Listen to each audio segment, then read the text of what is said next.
Sorry to impose again my bad English. I'm trying my best to find the right words, but you will have a lot of pictures. It's a quite long presentation, which I will try to make short. There's 100 slides, so I will try to go quickly. And for these 40 years of revival, it's not everything which I will show, everything which is happening in France. There are things that we know, there are things that we don't know happening. We know most of them, but it's not everything that we know. More specifically, as a lot of things are happening in France with regard to the existing heritage, which is tremendous. So that's why also I want to start with that, just kind of for those who would not know the heritage in France. It's something quite important, and it's important to us. So I will start with the Earthen architectural heritage in France. Then the rebirth in the 80s. I will spend a bit more time on the Domaine de la Terre, which I've shown earlier, and the project in Mayotte. Then the further developments, and I'm going to finish with unexpected new opportunities in Paris itself, which is something very strange to us, but I will explain you why there are very interesting new opportunities in Paris. So this is the region where I come from, so it's just near the Alps, and actually there's all the alluvial valleys here, and this is where we have, it goes even up to here. We have very nice earth, ready mixed of clay, silt, but a lot of gravels too, which comes from the glacier, which are in the mountains. So we have a fantastic heritage. This is how it looks like. This is the landscape. It's little of valleys, and this is the kind of heritage we have all around. This is one of the oldest barn and largest barn we have in our region. This one was built in 1805. Approximately 1 million buildings. So the specificity of our heritage is it's quite known. There's quite a lot of documentation, still a lot of documents in each villages which recalls buildings which have been built by the community or things like this. And so we have a lot of information, and this is the equipment, the traditional equipment of for building with earth. This is another document with a very large building. At some point, there's been huge projects built with earth, more specifically by the end of the 19th century. One also of a specificity is that there's been people writing on earth construction, which to our knowledge is quite unique. It's even more unique because what was written in French has been translated in different languages, in Danish, in German, in Italian, in English, and well, we understand that these writings have been brought to the US, have been brought up to New Zealand. I think I discussed that yesterday with Graham. And these are the kind of things, and we have technical documentation which dates back from the end of the 18th century, which is very interesting for us as a basis of knowledge on building with earth. So just some examples of earth buildings. So here it's fully with earth, but we have a lot of stone masonry too for the basis. But this one is almost 100% earth. One peculiarity also in our area is that Grenoble has been the place where cement was born for different reasons. And cement has been used very early in time under prefab blocks because we had natural cement, quick cement, which was allowing to make stones, but it's also a place where concrete somehow was born. And what is very interesting is that the technique which was used for rammed earth has also been used for the concrete. And you see some kind of buildings like this which counts this history on how the cement industry inspired from earth building techniques to develop mass concrete construction. And you see that there's no contradiction. For us, there's no contradiction of mixing cement, concrete, and earth building, because in the history, it has already happened that way. And at some point, in places where, strangely, earth was not so much available, there's been this tendency to mix like we see here. And for the most fragile parts, concrete has been used around the windows, in the angles, just as complementary building materials. Otherwise, we have fantastic buildings, and we can also date them according to how the foundation is being done. So this is from the 19th century. Concrete is from the 20th century. So it's a way of for us to understand buildings. So this one you can see is very high. It's about 8 meters high. We have churches built with earth, and we have this kind of house. Of course, not poor people, but so this is something which is also interesting, is that it has been used for very poor people, but also for very rich people by that time, with decorative plasters. This is another one near Saint-Etienne. It's in a different area. So this is a classrooms and a town hall together, which was very common in the 19th century. Most of them being built by the people themselves, organizing themselves. Maybe a contractor, which usually was a carpenter, in fact, who was in charge of having the formwork and doing the roof. And people were helping, bringing the soil and manufacturing. So we have very interesting stories on how people managed to build churches and managed to build this kind of building just by organizing themselves. And we have very tall buildings which were really recently discovered. Last year we organized the big international conference Terre in Lyon, and it was the opportunity to do a lot of activity there, including re-inventorying earth buildings. And this is how we found this building, which is 1, 2, 3, 4, 5 story building. So it's about 15 meters high, built with earth. So in fact, Lyon is rediscovering completely its heritage, and which poses also questions of how to maintain, how to refurbish, how to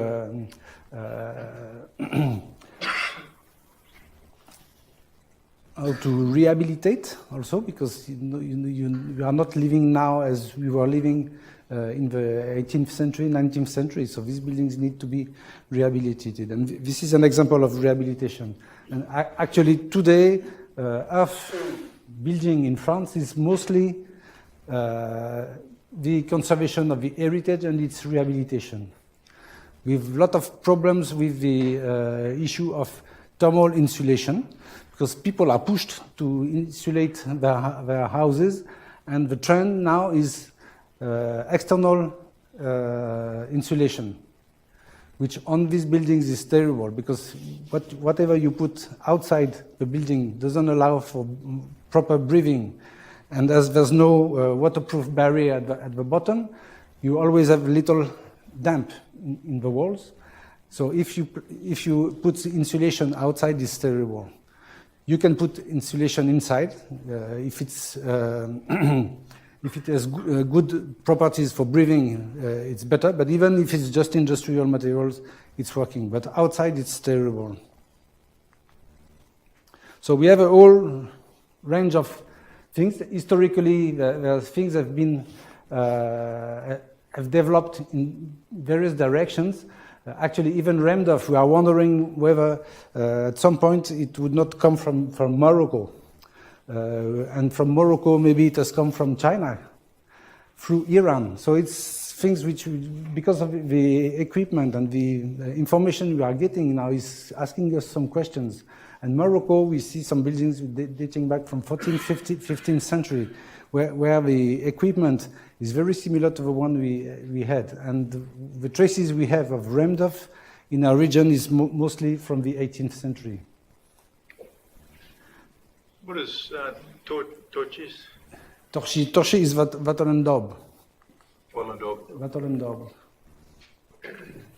So this is Wattelendorp, which is also in our region. So there's mixes of techniques. So there's no unique technique somewhere. So this is an ensemble of buildings with here some wooden structure and Wattelendorp, and this is a Remdorf building. It's together. It's just different periods, different techniques being used. So this Wattelendorp is existing for millenniums. This is a Neolithic reconstruction of a house, which was already made with Wattelendorp, and it exists under very many different shapes of buildings.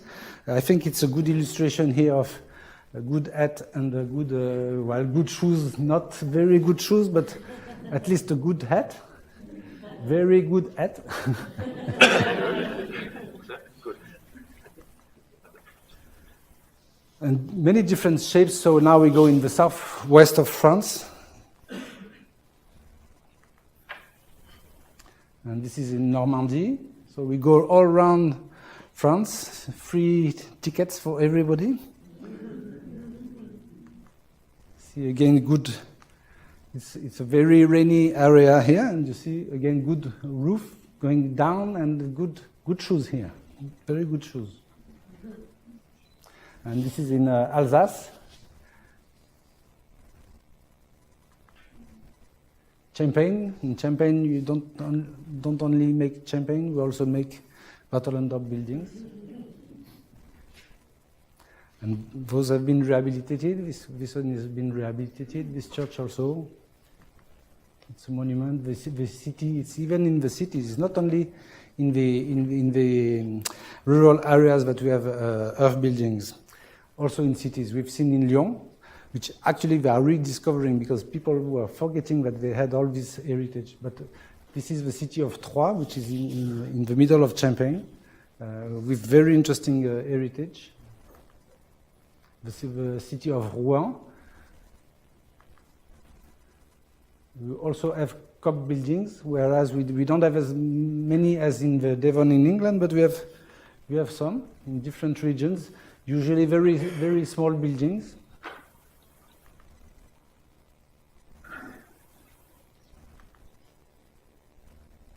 And this is in Normandy, pigeon houses. And this is a house which, if it would have been plastered, would really look like the ones we have in my region. And it's called. And I actually, sometimes people think it's Remdorf because you see some of the layers here, which are similar. So it's about 80 centimeters high. And a fantastic building in the southwest, which is a mixture of cob and Wattelendorp, which actually is also a mixture of brick. It's quite a strange building, and the technology is kind of mixed. It's not very clear exactly how it was built. So these are some things which still needs to be explored on how this was constructed effectively. And we have also Adobe Buildings. So again, this is in Champagne. You see there's Reims, which is very known, and Épernay is the center of Champagne. So the earth also is used there. And this is in the southwest, near Toulouse. An interesting tradition in and around Toulouse is the mixture of Adobe or unburnt bricks and burnt bricks. Actually, they were doing both. And it's very interesting because if the unburnt bricks are not strong enough to withstand some of or to perform properly for certain parts of the building, then you use the burnt brick. So there's a mixture. For the arches, for example, it's burnt brick.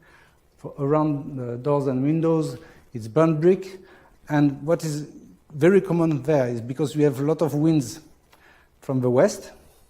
The western elevation is burnt brick, and the rest is unburnt brick. So again, there's some of these traditions also teaches us on how we could find solutions for mixing, maybe stabilized, unstabilized, by different ways. So it's quite interesting. So let's see what has been done more recently. So I'm starting with Mayotte, because Mayotte for us is really something which has really launched CRAterre as an operational organization. So this was Mayotte in the 1980s. It was still very traditional. There was very few developments there. And what was the idea to build there was to use bricks. There had been a study on the interest of people in building with bricks to replace wattle and daub, which was not a very good quality, and there was not a lot of wood. So the idea was to keep the same shapes of the houses and the same shape of the compound so as to respect the traditions, but just to change the walls. So we had some machines.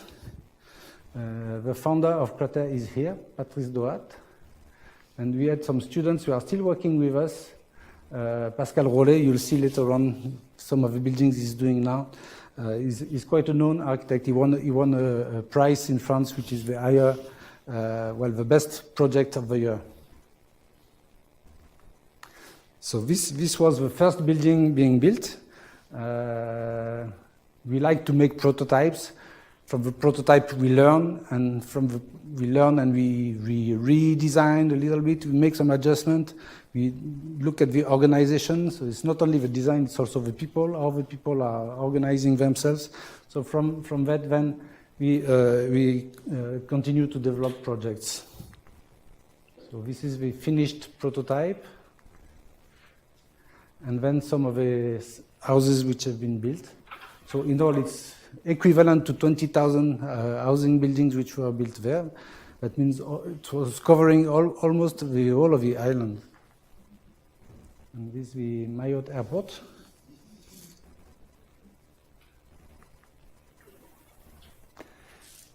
In the meantime, in France also, because the machinery was available by that time, so people also in France started to use compressed blocks. So this is one of the buildings which was done by that time. So a little bit inspired by the experiences in the US on solar houses. So that's something similar from the same period. And of course the Domaine de la Terre, which is 65 social housing units with many different techniques, rammed earth, compressed earth block, but also straw clay. So it's 3 different techniques which were used by that time. So this is we see here 2 of the techniques. These are the compressed blocks, which were done with a huge machinery. So it's a big size of blocks, but you have here the rammed earth. So it's pure earth, no mixture. Though there are some horizontal concrete reinforcement, and these columns are also reinforcement. Actually, there has been more problems on the columns than on the rammed earth itself, because the quality of earth was very good, and the roof again was sufficiently large, so that water would be really pushed far from the walls. This is another building. So there has been 8 architects who did the design for these buildings, and 8 companies. It's been a bit complex to undertake this, but it's been really a successful project. It's still there. It's 30 years later, 33 years later. And actually it won a prize 25 years after construction. So, at some point when we built that, people were saying that, oh, it's going to fall down after 5 years, and we'll never talk again about it. So it's something very surprising, because we were given the chance to do that, but in the meantime, people were not really thinking that it could be successful. So it's only 25 years later that it won a prize. And that's also something that we need to be realized, is that by that time the political environment was not so good. This is a straw clay, so light materials, insulating material, about 30 centimeter thick, which by that time was, in terms of insulation, perfect.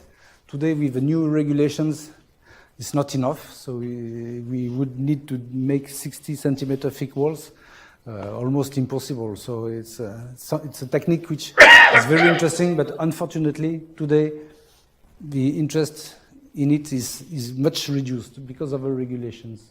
So it's something we need to work on, like was discussed this morning, on how you can prove that it's sufficient, looking also in the future of how are we going to produce energy. If we produce energy locally, if we produce solar energy, maybe we'll have plenty of it. So why over-insulating our buildings? So these are some questions on which we are also working with colleagues in Switzerland. There's a team working on this, looking at, in 20 years, how things will be.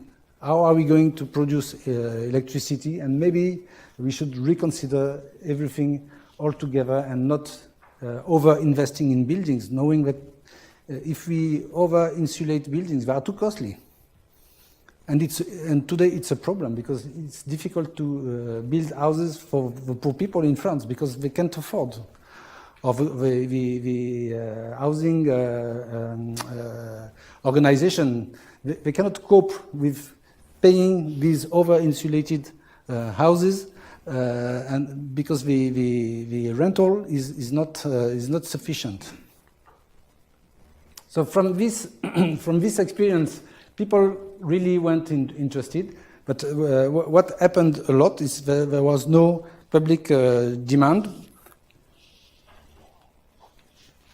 The demand has been more on self-help builders. So this is a self-help building, which origin, you see, it's 1985, so it's the same period. People came to see the Domaine de la Terre under construction, and they decided to do the same thing for them. This is a private house in the south of France, near Marseille. Which actually, this one is stabilized rammed earth. Another stabilized rammed earth in Corsica.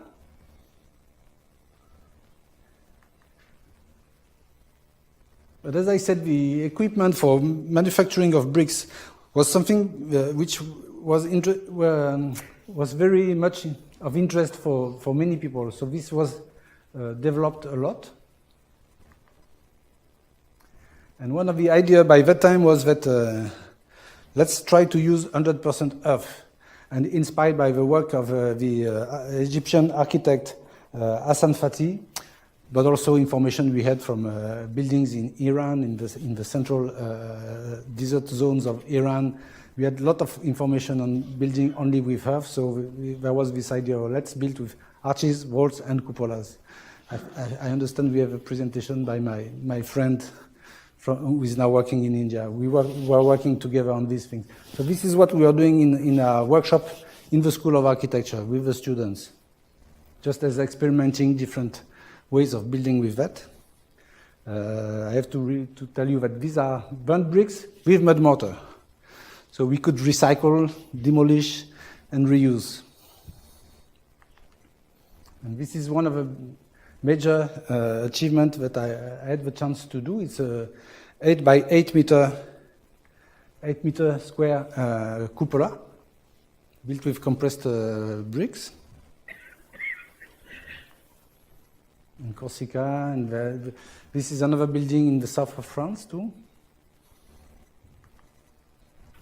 And in 1987, we built a house in the middle of a campus, in a university campus, a building which is still existing and people are still using it. Again, people were laughing at us somehow, and they were saying, this is going to be crawling in the next 2 years, and well, it's still there. Of course, we've put a good hat on top of it. So you see the climate, it could not have stayed there for so many years. But there was a discussion yesterday on frost. Frost is terrible, specifically in these conditions. When you have snow, that's why in Afghanistan and all these places, when there's snow, people just sweep it. Because you have melting and melting during the day and frost in the night. And this is something which is terrible. So places like here were having problems.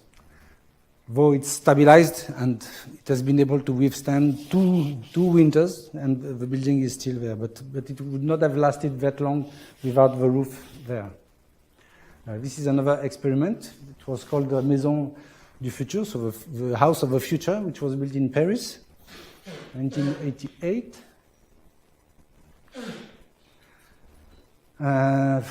From all these things that we are doing, we had again interest mostly by self-builders. So this is somebody with whom I've been working. He's called Alain Bosier. He was a farmer and was very much interested in Rhône-Alpes. So we helped him to build his house. But he built some other places. And finally, his place was very famous because in this his area there was no earth building. So people were coming by bus to visit and see this something exceptional. And he built his own house afterwards, alone, and even a kind of a gîte collectif, I don't know, just to receive guests. No, the picture is not very good. This is something we did also with farmers who were organized to sell their products. So the idea was to do with them something like the tradition was. You gather together and you build something. So this was their kind of shop for their own products. Near Toulouse, which is a tradition of bricks, people were more interested in building with bricks. So there was an architect, Joseph Colzani, who developed some different ideas. So this is his office, which is built with different techniques, and I actually helped him to build this big dome inside his house. And just later on, he built kind of university building, which quite interesting realization. It's an auditorium like this, with at the end is a brick wall with some decorations. And in the entrance, long vaults. So again, a mixture of different techniques. This is burnt brick, which is very common in Toulouse, but also so it was mixing the two technologies. This is near Grenoble, in a mountain area.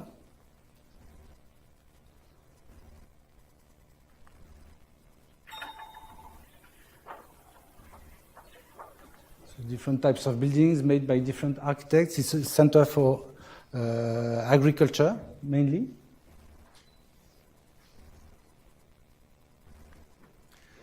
So by that time, we were really very interested by this construction with vaults and cupolas. The issue is when you do it for yourself or you help people and it's providing the manpower, it's okay. But if you have to pay people to make it, it's very expensive actually. So it's something which we have abandoned, almost abandoned now. Too costly. So these are more simple houses, again self-built. Something which is developing and we don't know exactly what is happening is that people do it themselves. Now the information is there are some skilled people have been trained here and there are a lot of workshops all around in different places in France. So you have many people who just organize themselves. Like this small house has been built by the people themselves. You see, they organize themselves with the equipment they have as farmers. So they are doing the sieving, manufacturing their own bricks, and they build by themselves. So we know about this one because it's very close to Grenoble, but there are many everywhere. This is a house by Nicolas Meunier, which is very famous for rammed off construction.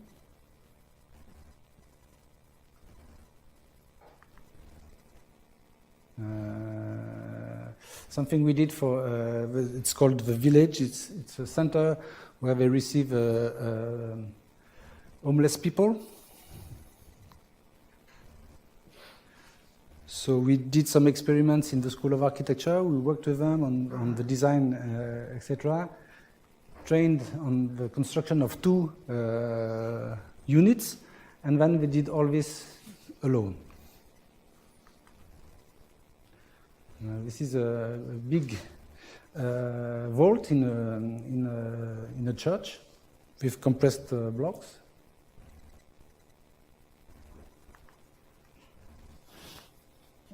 Near Rennes, rammed off building, which somehow would look like, well, doesn't really look like, but the principle of construction is very similar to the houses where we are staying here. Just some vertical walls, very simple, and the windows are full height, and there's a ring beam on top, so it's extremely simple, and we use the formwork vertical. This is a chapel. This again is in our region, so it's inspired by the tradition. You see how they've been building here. It's just to imitate the tradition. And this is the inside.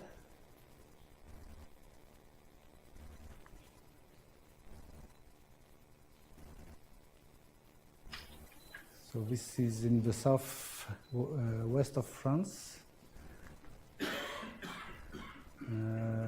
One of the innovations has been the prefabrication of blocks. So this is something now which has been much reused with rammed off.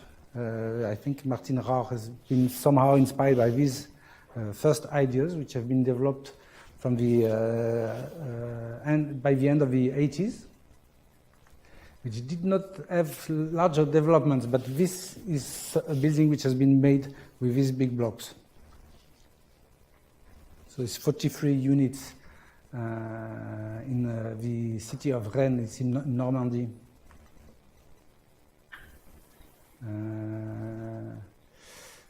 We are now going a bit later on, 2007. It's a project with rammed off. It's a school near Grenoble.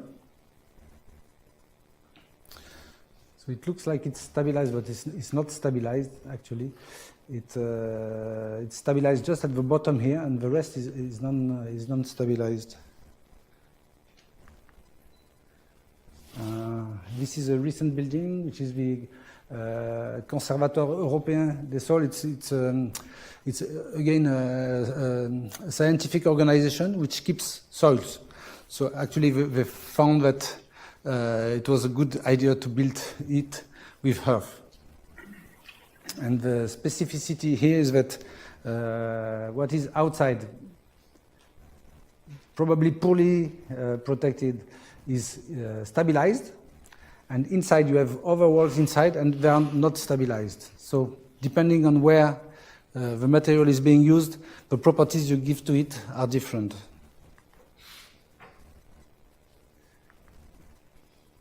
This is something which has been done in New Caledonia, so it's not far from here, relatively. I think by somebody who was trained here in Australia, so maybe some of you know him.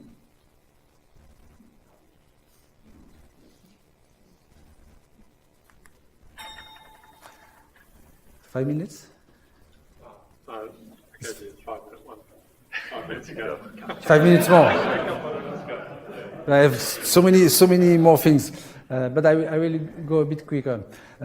So clay plasters, we already had the opportunity to say that clay plasters is something which is developing. Actually, we have people now who are preparing clay plasters ready mixed So you go to a shop and you buy it and you apply it. So the soil is selected for you. They mix with the straw is ready, so you don't have to look or to dig. You know, sometimes it's something that I don't know. Australia is so big. Maybe you have a lot of places where you can dig your earth.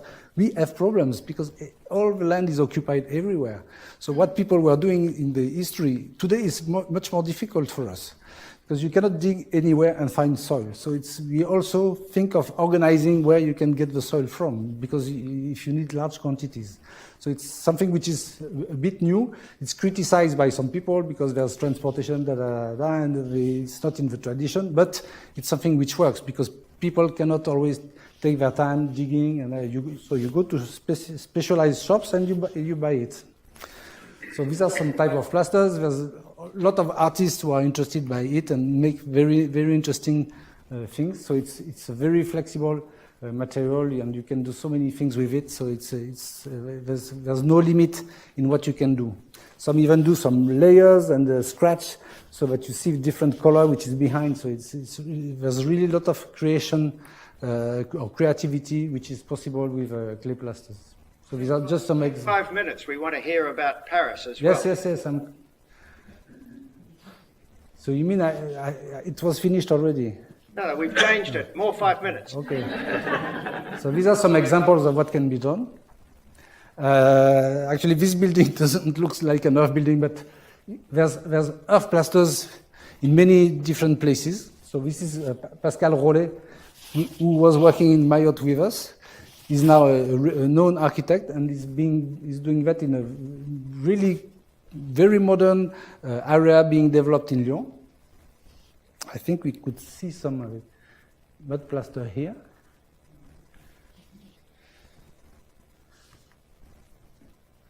Last year we made some, at the occasion of the of Terre 2016, so the big international event.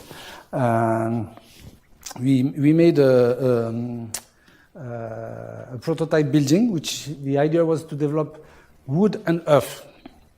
So also because of transportation, it was easy for us to prefabricate it and transport it to Lyon.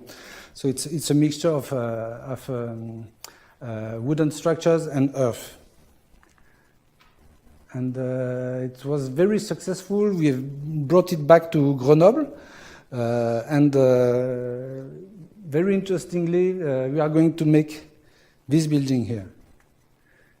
It's going to be constructed next year. There's now the process for its construction. So things are really starting to be picking. Just completed this building, which is not fully with earth. It's just a portion of it. It's with compressed earth blocks, which is one of the structure inside. This is also being completed. It's poured earth. I don't know if you've been trying poured earth here. It's kind of variation of rammed earth. It's just that it's liquid and it needs more precision in the composition of the material. But it's also easier to you don't have to ram. You just pour in the formwork. So this building is now almost completed.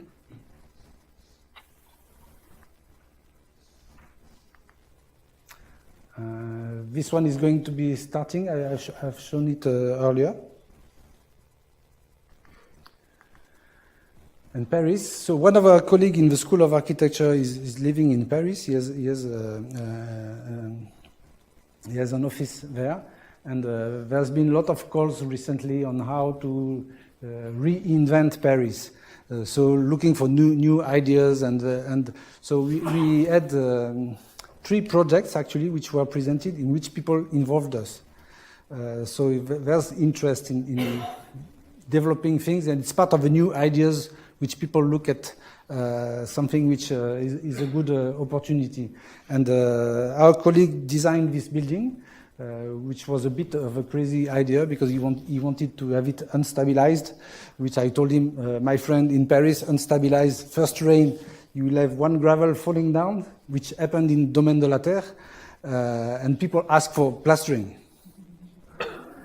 So in the city, it's right in the middle of the city.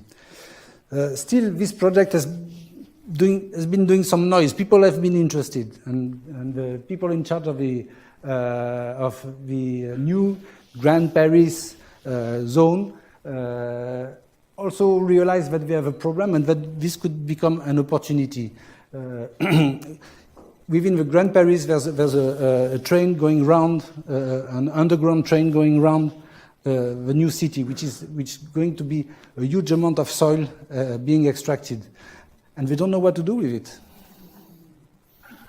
We don't know. And we know that part of it can be used in construction. Which technology exactly, we don't really know, and which volumes. There's questions of pollution. So there are many questions, but the demand is there. What can we do with all this? Our colleague in Paris has been doing a small exhibition showing different types of products which could be done. And from that, interest is growing.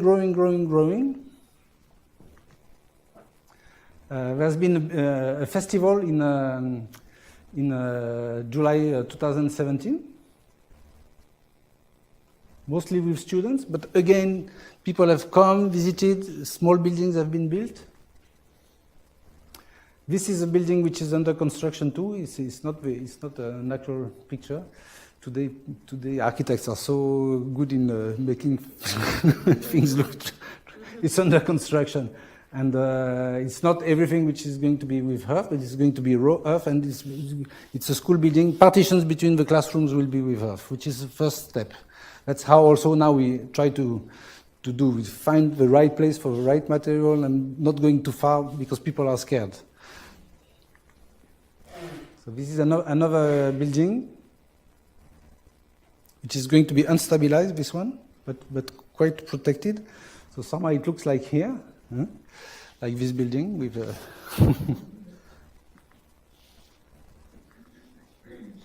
and the huge project which has been won by our colleagues. Actually, so they are here. Rollet, Lipski, Joly, Loiret. Joly, Loiret is the one teaching in the School of Architecture. Pascal Rollet is also teaching in the School of Architecture. And what is fantastic is you had Wang Shu. I don't know if you know about Wang Shu. He's a Chinese architect. He's a Pritzker Prize 2012. He's working with us because he's somebody who has been interested by earth construction, because in China it's all over.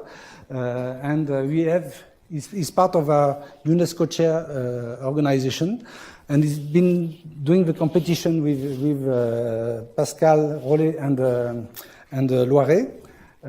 So all this estate here will have components of earth.